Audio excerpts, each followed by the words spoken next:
오늘 예배드리는 우리 모두 위에 주님의 사랑과 평화가 함께 하시기를 주님의 이름으로 기원합니다. 우리 좌우 옆에 계신 분들께 주님의 평화가 당신과 함께 하시기를 바랍니다. 같이 문안할까요? 네. 네. 따스하고 복을 받은 공간인 새사랑교회가 감사 예배를 드리던 날 김기성 목사님께서 이런 말씀을 하셨어요. 우리끼리만 기뻐하면 안 된다. 여기는 만민이 기도하는 집이 되어야 한다. 그러기 위해서 낯선 사람들이 왔을 때 밀어내지 말고 환대해주는 따스함으로 맞이해야 한다. 이렇게 말씀을 전해주셨습니다.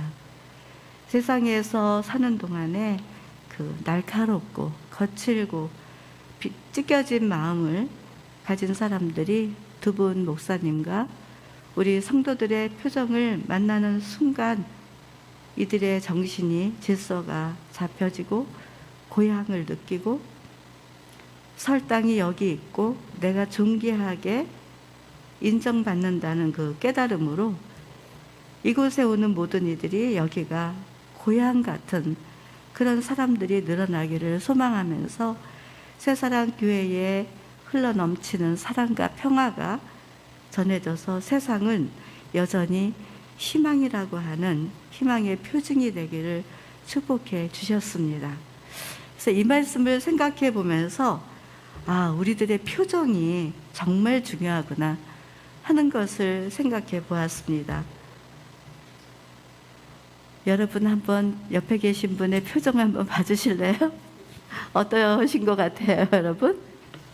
편안해 보이시나요? 아니면 찡그리고 계시나요? 어느 누가 와도 내가 여기서 환대를 받는구나. 이수경 목사가 여기서 설교를 말씀을 전합니다. 저는 이제 이달을 준비해 가면서 한 달에 한 번씩만 여러분들에게 말씀을 전하기로 했습니다. 말씀 전하는 일이 매우 소중하고 중요하다는 것을 잘 압니다. 왜냐하면 여러분들에게 말씀을 전하기도 하지만 제 자신을 향해서도 제가 이 말씀을 배우는 마음으로 말씀을 준비하기 때문에 제 영혼의 담비와 같아서 저는 말씀 전하는 것을 참 좋아합니다. 하지만 이제는 은퇴의 나이를 앞두고 있습니다. 그래서 저 나름대로 한 걸음 뒤로 물러서면서 준비해 가려고 하는데요. 우리는 좀 그랬으면 좋겠어요. 얼굴을 보면서 환한 미소를 지어주고 정말 우리들이 평화를 누릴 수 있는 사랑의 모습들이 우리 안에서도 많이 풍성하게 일어났으면 좋겠습니다. 그래서 누구든지 우리 공간에 왔을 때 정말 여기는 내가 있을 만한 곳, 정말 좋다. 누구도 나를 밀어내지 않는구나 하는 이런 마음으로 하나님을 향하게 되는 그런 일들이 점점 많아졌으면 정말 좋겠습니다. 우리들이 사실상 여기에 모여 있는 것도 예수님의 그 따뜻한 사랑과 따뜻한 품 안에서 예수님이 우리들에게 그렇게 우리 안에 오셨기 때문에 어두운 세상에 우리가 살아간다고 해도 여전히 희망을 노래하는 것이 아닌가 합니다. 오늘 들려주시는 말씀을 우리들 모두 마음에 새겨서 예수님과 같이 마음과 생각을 지켜나가고 교회가 소망이며 희망이 됨을 선포하고 아름다운 세상을 만들어 가기를 축복합니다. 우리 옆 사람하고 얘기합시다. 아름다운 세상을 만들어 갑시다. 네. 오늘 본문 말씀에 보면 곧 그때라는 접속사로 이어집니다. 곧 그때라고 하는 것은 이전에 한 일에 대하여 전하여 주고 미래에 대하여 연결해 주는 지금의 상태에 대한 언어가 곧 그때라고 하는 언어입니다. 누가 시대의 배경은 그리스도인들은 점점 그리스도의 재림과 그리고 세계 시간의 종말이 초기에 그리스도인들이 믿고 따랐던 대로 그렇게 가까이 있지 않다는 것을 인식하면서 하나님으로부터 점점 멀어져가는 그리스도인들에게 예수의 죽음과 부활을 전하여 주므로 그의 통치를 다시 시작한 시기입니다. 그래서 누가복음서에는 하나님의 나라를 선교하고 교회로서 나아갈 방향을 바르게 의식하고 진지하게 받아들이는 목적으로 기록이 되어져 있습니다. 누가는 이러한 그리스도인들의 마음을 알고 종교의 타락과 정치의 억압으로 세상의 종노릇하며 살아가는 그리스도인들이 예수께서 행하시는 신비와 기적을 보고 하나님으로부터 멀어진 사람들을 돌아오도록 예수께서 인도하시는 시간에 어떤 일이 발생했다라고 하는 것을 바로 곧 그때로 표현을 한 것입니다. 예수께서 이제 그리스도인들이 하나님을 멀리 떠나 사니까 가까이 돌아올 수 있도록 예수님이 천국 복음을 전파하시고, 그리고 가르치시고, 제자들을 부르시고, 그리고 병을 고치시고 귀신을 내쫓으시고 하는 그 시간에 일이 일어났다는 거예요. 어떤 일이 일어났냐면 바리새인이 등장을 합니다. 바리새인이라는 이 단체는 엄격한 율법주의의 아주 그 신앙 집단체인데, 신앙으로 보수적이고 경건자들이면서 선민으로서 정결하게 살자는 그 경건주의 운동에서 시작된 모임에 속한 사람들이 바리새파 사람들입니다. 즉 세속화되어진 그 세상 속에서 비율법, 불경건한 모든 것으로부터 결별하고 분리된 삶을 산다는 뜻에서 붙여진 율법에 충성을 다하는 사람들이라는 의미인데, 이들을 경건한 사람들이라는 뜻의 하시딥이라고 불려지기도 했습니다. 어떻게 듣기에는 좋은 것 같지만 이 사람들의 사실은 율법을 자신들도 지키지 못하면서 하나님께로 돌아오고자 하는 사람들에게 장애물이 되는 사람들입니다. 이스라엘에서 만난 선교사님이 가이드를 해주셔서 유대인들의 일을 잠깐 들을 수가 있었습니다. 유대인들은 안식일에 일을 하지 않아야 되기 때문에 엘리베이터를 타고 자신이 살고 있는 공간 이동을 하려면 이 손가락을 움직이는 것도 일이라고 생각을 한다는 거예요. 그래서 움직이지 않고 누군가가 이 엘리베이터 그것을 눌러줄 때까지 그냥 서서 기다린다는 거예요. 그런 우스운 일이죠. 그러니까 나는 죄를 짓지 말아야 하고 세상에 속한 사람들은 자기들 때문에 죄를 지어도 된다는 오만한 마음이 이 바리새인들에게 있었다는 이야기죠. 그런데 예수께서 이런 바리새인들 앞에서 안식일에 어떤 일을 했냐면 수정병으로 고생하는 사람을 치유하였습니다. 안식일보다 더 중요한 것은 생명을 살리는 일이라는 것을 바리새인들에게 보여주신 것이에요. 이러한 광경을 목격한 바리새인들은 예수가 하는 일을 좋게 볼 리가 없습니다. 바리새인들 중에 예수에게 호기심은 갖고 있을 수는 있었지만 왠지 저 사람이 우리 공동체에 들어오면 뭔가 자신들이 불이익을 당할 것 같다, 이런 생각을 하니까 예수를 이곳에서 밀어내야 한다라고 헤롯 왕을 빌미로 해서 예수한테 위협을 하는 것이었습니다.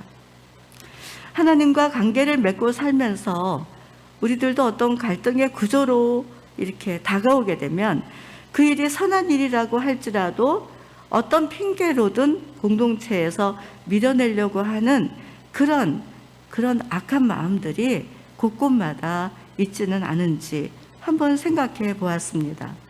제가 아는 어떤 집사님이신데 그분은 남편과 아들이 둘이 있습니다. 근데 네 식구가 살아가면서 그 엄마 혼자만 예수님을 믿는 거예요. 엄마 혼자 예수님을 믿는데 아버지와 아들들이 그 엄마가 믿는 하나님을 막 공격하면서 밀어낸다는 거예요. 근데 이 엄마는 교회를 나오고 싶은 거죠. 그래서 몰래 나오기도 하고 나오다 들키면 맞기도 하고 그래가면서도 이 믿음을 지켜나가고 있었는데, 한 20년이 지난 다음에 그 집사님을 만날 일이 있어서 만나게 됐는데 그 집에 그 엄마의 믿음, 예수를 따르는 그 모습으로 인해서 온 식구가 다 예수 앞으로 돌아오고 그랬다는 이야기를 전해 듣게 되었습니다.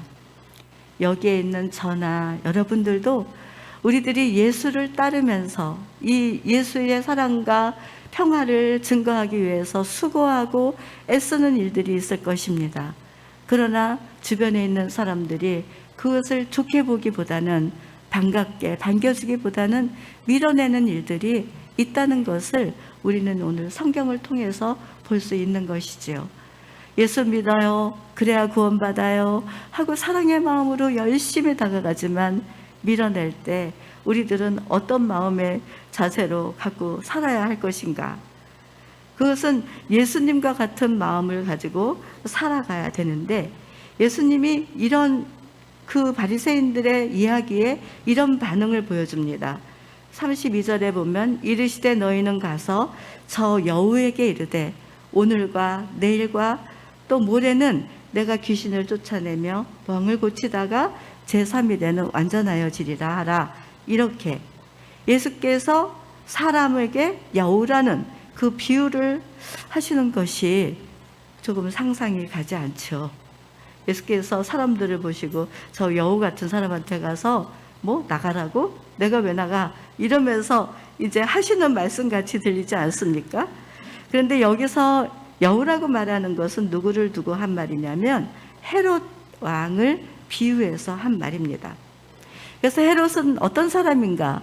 우리들이 너무나 잘 아는 것처럼 왕이 되기 위해서 3년 전쟁을 하게 되었고, 그리고 등극을 했지만은 로마의 앞제비라고 하는, 그리고 유대인이 아닌 이방인이라고 하는 그런 생각 때문에 헤롯을 인정하지 않는, 지지해주지 않는 그런 구조에 있었습니다.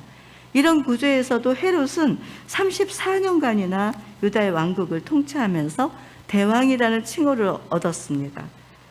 이 헤롯은 자기가 권력을 잡기 위해서 힐가누스 2세도 대제사장을 죽이고 또 사위도 죽이고 또 아리스토블로스라고 하는 3세 대제사장도 죽이고, 그리고 자신의 아내를 부정한 여인으로 몰아서 처형하고 자신의 장모를 클레오파트라 7세와 공모했다라는 죄목으로 죽이는 아주 잔인하고 교활하면서 자기를 위해서는 모든 것들을 다 죽게 만드는 아주 잔인무도한 그런 사람인 것으로 이 성경이 헤롯을 이야기하고 있습니다.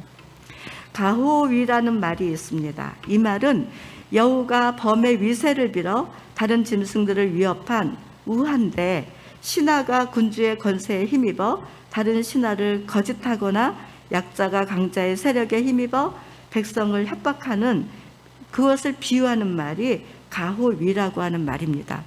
그러고 보니 해우는 예수님이 말한 대로 여우가 맞아요.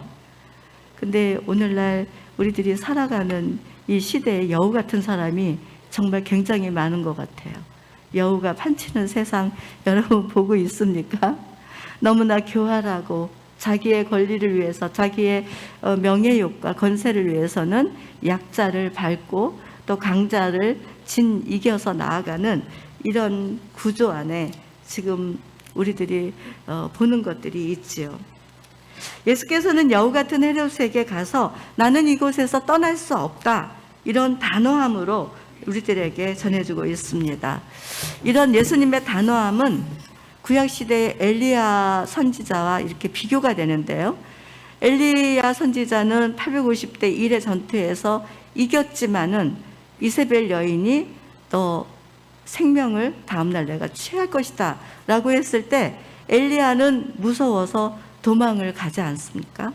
그런데 예수님은 죽일 거라는 사실을 알면서도 그 공동체 안에서 계속해서 나는 내 길을 가야 한다라고 하는 그 말씀으로 당당하게 맞서고 계십니다. 가만히 보면 엘리야가 전쟁이 끝나고 나서 그것을 끝이라고 생각해서 탈진을 했는지도 몰라요. 어떤 일을 마치고 나서 탈진의 상태로 말 한마디에 두려움을 가지고 호렙산으로 갔는데, 결국 그곳에서 다시 자신이 해야 할 사명을 받고 하나님의 길을 가는 걸 보면 저마다 겪는 고난 안에는 하나님의 뜻이 있다는 것을 우리들이 깨닫게 됩니다. 우리 옆 사람하고 얘기해 볼까요? 고난 속에는 하나님의 은혜가 있습니다. 여러분 믿으십니까? 그래서 고난 속에는 하나님의 은혜가 있다는 것을 우리는 깊이 생각해 볼 수 있어야 합니다.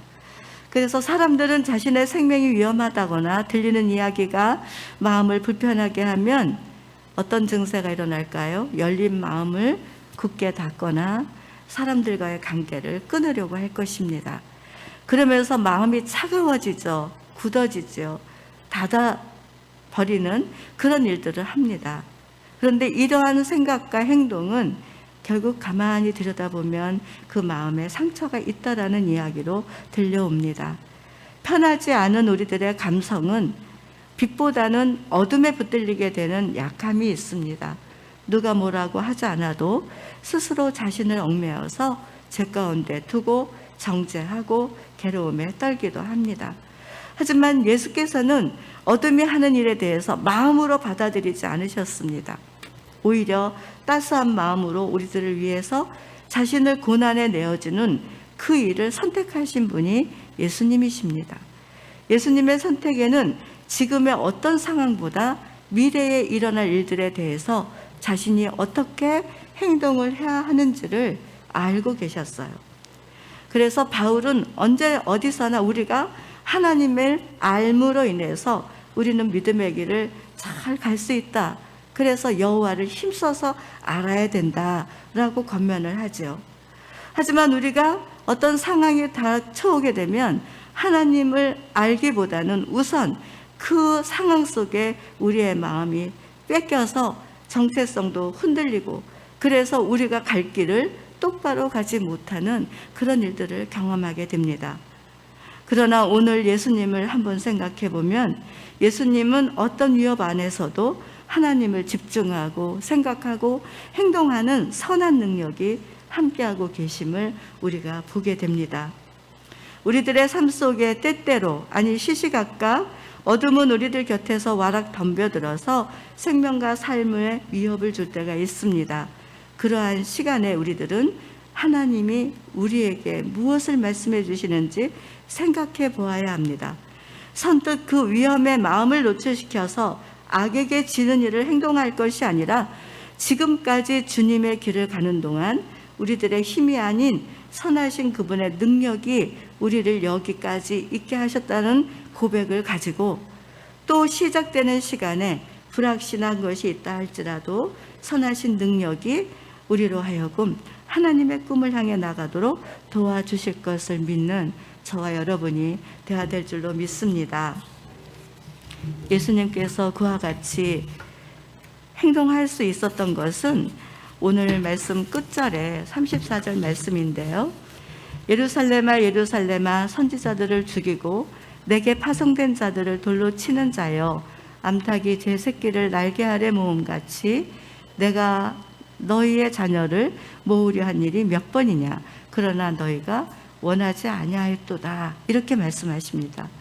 이 말씀은 하나님으로부터 멀어진 사람들을 초대하시는 어머니의 마음입니다. 하나님을 떠나 살아가는 사람들이 살아가는 삶을 에레미야는 터진 웅덩이의 삶이라고 표현을 했죠. 웅덩이는 물이 고여야 논밭에 물도 데워주고 목이 마를 때 먹고 마시고 살아야 되는데 웅덩이가 터져 있어서 물이 고이지 않으니까 불행한 삶을 산다라는 비유로 생수의 근원이 되시는 하나님을 떠나 살게 되면 영혼이 메말라서 거칠고 상한 채로 힘겨운 삶을 산다는 것을 성경이 말해주고 있습니다. 이렇게 하나님을 떠나 사는 사람들을 위해서 예수님은 자신을 암탉으로 비유하시고 이스라엘 백성들을 암탉의 새끼로 비유하면서 암탉이 새끼를 날개 아래 모음같이 모으려 하시는 마음을 이야기하고 있습니다. 이러한 마음은 어머니의 품성이시죠. 내가 겪는 어려움이 있더라도 자식을 위해 온몸을 내어주는 사랑. 그런데 이 사랑은 스스로 노력해서 얻어지는 것이 아니라 어머니의 사랑은 자연스럽게 흘러나오게 되는 것이죠. 이러한 따스함의 사랑은 지금의 모든 것을 참고 이겨내게 하고 묵묵히 그 사랑을 보내기 때문에 예수님께서는 오늘과 내일과 모레의 시간을 내가 죽더라도 예루살렘 공동체를 떠날 수 없다라는 그 선택을 하고 계신 것입니다. 이러한 선택은 우리가 다시 태어나 살고 하나님과 영원한 자녀로서 복을 받게 하기 위해 고통을 받고 죽고 다시 살아나는 여정의 길에 들어섰다는 것을 암시해주고 있습니다. 그러하듯이 하나님의 자녀들로서 하나님의 꿈을 이루며 사는 여정의 길은 저와 여러분에게도 이미 선택이 되어져 있습니다. 하지만 그 길은 만만치 않죠. 참 좁습니다. 누군가를 품고 눈물의 기도를 드리며 따스한 사랑과 평화로 다가가는 길은 수많은 시간 속에 인내를 요구하기 때문에 때때로 지치기도 하고 그것이 십자가가 되기도 합니다. 헤로누트 말씀 묵상집에서 인내하는 자가 용사보다 낫고 자기를 제어하는 사람이 성을 탈취하는 것보다 낫다라고 했습니다. 사랑과 평화를 세우기 위해 지금 마음을 다스리며 인내하는 고난을 선택하는 사람을 하나님께서는 세상의 그 무엇보다도 귀하고 귀하다고 인정해 주실 것입니다. 그러므로 우리 사순절기에 이전보다 더 예수님을 사랑함으로 예수님에게 정말 존귀한 사랑을 받고 모든 사람들에게 그 소중한 사랑을 나누어 갈 수 있는 우리가 되기를 바랍니다. 이제 말씀을 맺겠습니다. 사랑하는 성도 여러분, 오늘날 우리들이 살아가는 이 세상은 풍진 세상을 만난 것 같습니다. 미래가 불확실하고 어둠이 가득 차 있어 소망을 가질 수 없는 시대인 것 같습니다. 종교의 힘을 타락한 곳으로 흘려보내는 교회가 있어서 더욱 마음을 아프게 합니다. 그러나 종교로 하나님의 위대하심과 구원하심을 나타내는 곳이 교회이어야 합니다. 예수를 모시고 살아가는 저와 여러분이 결국은 하나님의 꿈이고 하나님의 소망입니다. 하나님의 사랑과 은혜를 입은 그리스도인으로서 세상을 향하여 복음을 선포하는 교회로 부르심을 주신 하나님은 우리를 통하여 세상의 생명을 살리는 일에 우리들을 불러주셨습니다. 그러므로 우리가 살아가는 공동체가 갈등하고 흔들리게 하는 악한 영향을 주는 어둠을 향하여 성령의 능력, 곧 사랑의 영을 힘입어 다시 시작되는 오늘과 내일과 모레를 걸어가시는 예수님과 함께 걸어가면서 따스함과 한대로 내 가족과 이웃의 생명을 품는 일로 고난에 참여하는 은혜가 있게 되기를 주님의 이름으로 기원합니다. 기도드리겠습니다.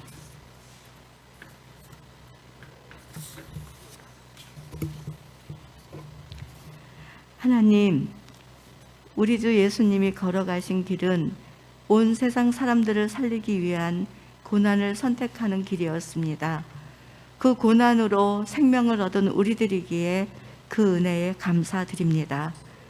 여기에 모인 우리들은 그 길을 걷다가도 장애물처럼 덤벼드는 어두운 일에 마음과 생각을 빼앗길 때가 있습니다. 하나님, 악에게 마음을 빼앗기지 않고 선하신 능력을 믿으며 사랑과 평화로 품은 사람들이 돌아올 때까지 고난이 오더라도 끝까지 포기하지 않고 고난을 선택하심으로 생명을 살리시기 위해 내가 죽더라도 그 길을 걸어가시는 예수님을 닮게 하여 주시옵소서. 예수님의 이름으로 기도드립니다. 아멘.